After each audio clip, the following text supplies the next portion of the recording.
Good morning dear students, welcome again in my Hindi class. myself सीमा और हम पढ़ रहे हैं हिंदी व्याकरण उत्थान भाग 4 और उसमें आज हम पढ़ेंगे पाठ 11 शब्द भंडार. शब्द भंडार मीन्स शब्दों का एक बहुत बड़ा ढेर. शब्द अनेक प्रकार के होते हैं, ये हमने कल के लेसन में पढ़ा था.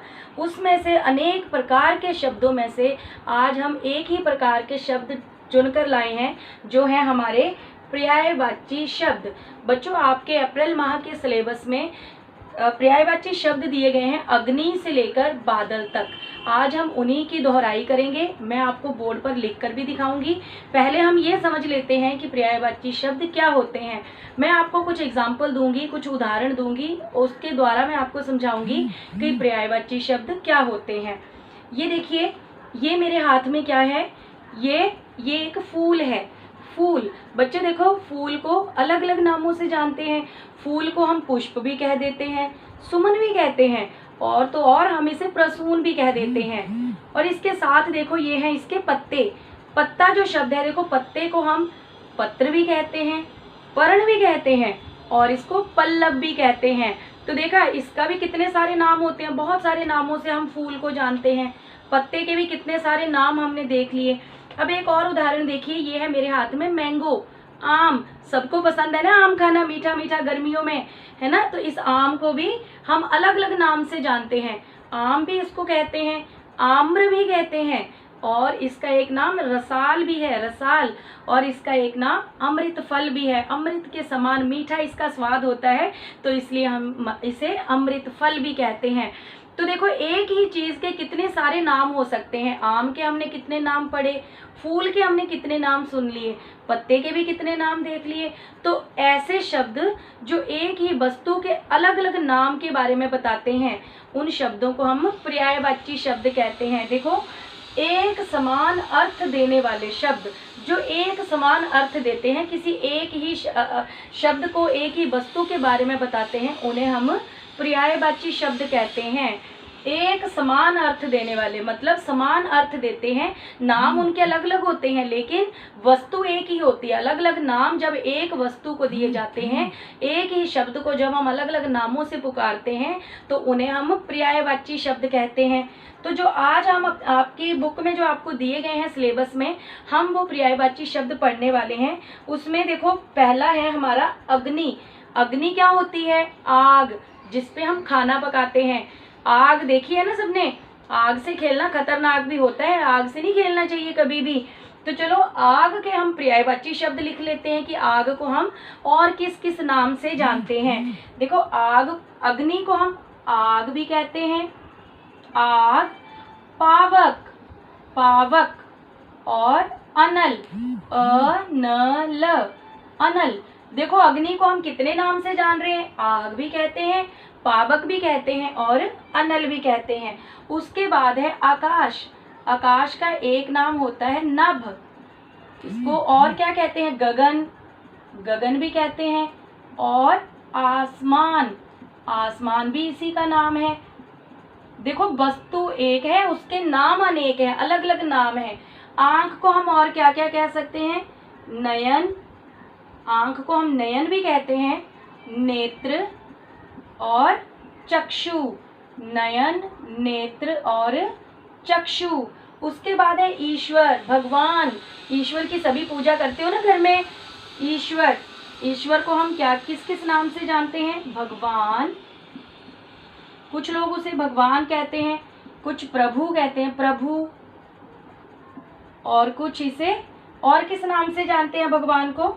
और कुछ इसे ईश भी कह देते हैं, ईश, ईश्वर और ईश. उसके बाद है कमल. कमल का फूल होता है ना जो कीचड़ में खिलता है, पिंक कलर का. तो कमल को हम और किस किस नाम से जानते हैं? देखो, पंकज, जो पंख में उगता है. पंख का मतलब होता है कीचड़. जो पंख में उगे, जो कीचड़ में उगे, वो पंकज. और इसको हम कहते हैं जलज, क्योंकि ये जल में उगता है, तो इसे हम जलज भी कहते हैं. पंकज, जलज. और इसका एक नाम सरोज भी होता है, सरोज. उसके बाद है गंगा. गंगा के देखो क्या क्या नाम हो सकते हैं. एक नाम हम लिखते हैं देव नदी, क्योंकि आपको पता है गंगा को कितनी पवित्र नदी माना गया है, इसको देव नदी का दर्जा प्राप्त है। लोग इसकी पूजा करते हैं, गंगा नदी की, देवताओं की नदी, देव नदी, गंगा को देव नदी भी कहते हैं। अगला है भागीरथी। देखो बच्चों, ये एक मान्यता है पुरानी कहानियों में कि भागीरथ जो राजा थे वो गंगा को धरती पर उतार के लाए थे पर्वत से, कैलाश पर्वत से। तो क्योंकि भागीरथ राजा इसको लेके आए थे तो इसका एक नाम भागीरथी भी है, और इसका एक नाम है मंदाकिनी। देव नदी, भागीरथी, मंदाकिनी, मंदाकिनी। और आगे है वायु। वायु हम किसे कहते हैं? हवा, वायु, हवा, समीर और पवन। हवा, समीर और पवन, ये हमारे वायु के 3 नाम होते हैं, जिनको वायु को हम अलग अलग नामों से जानते हैं, हवा, समीर, पवन। अगला जो शब्द हम पढ़ने वाले हैं वो है जल। जल, जल कहते हैं पानी को। पानी देखो हमारे लिए कितना जरूरी है, पानी। तो पानी, जल को पानी कहते हैं। नीर, जल, पानी, नीर और सलिल, सलिल भी कहते हैं पानी को, सलिल, नीर, पानी और सलिल। उसके बाद कठिन, जो कोई काम आपको कई बार बड़ा मुश्किल लगता है, कठिन लगता है, तो उसके लिए देखो कठिन के लिए हमारे पास शब्द है मुश्किल। मुश्किल, विषम, विषम भी बोलते हैं इसे, कठिन को मुश्किल, विषम और जटिल, जो बहुत मुश्किल हो, जो बहुत ज्यादा कठिन हो काम करना, उसे हम जटिल भी बोलते हैं, जटिल।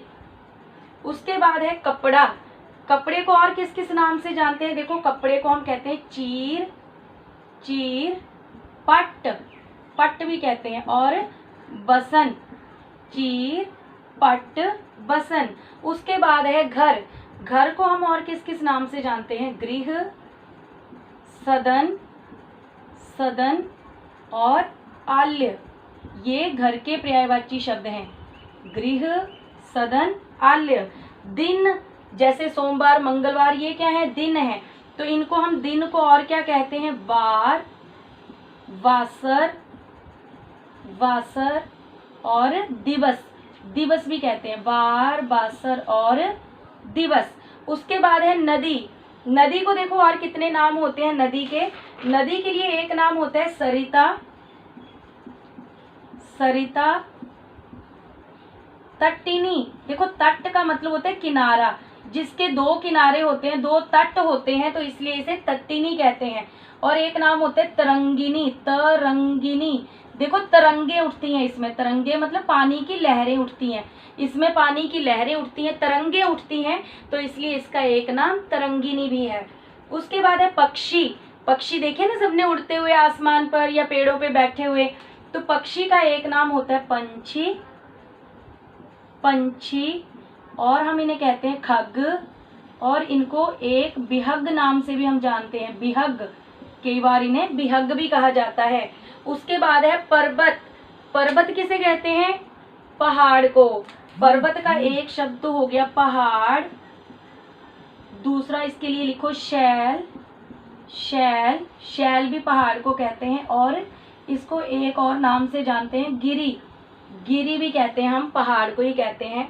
उसके बाद है मनुष्य, जो हम सारे हैं मनुष्य। मनुष्य का, मनुष्य को और किस नाम से जानते हैं? नर, नर भी कहते हैं, नर, मानव, नर, मानव, और किस नाम से जानते हैं? आदमी, नर, मानव और आदमी। उसके बाद लास्ट है हमारा बादल। बादल जो आसमान में आते हैं और वर्षा करते हैं बादल, उन्हें हम और किस किस नाम से जानते हैं? मेघ,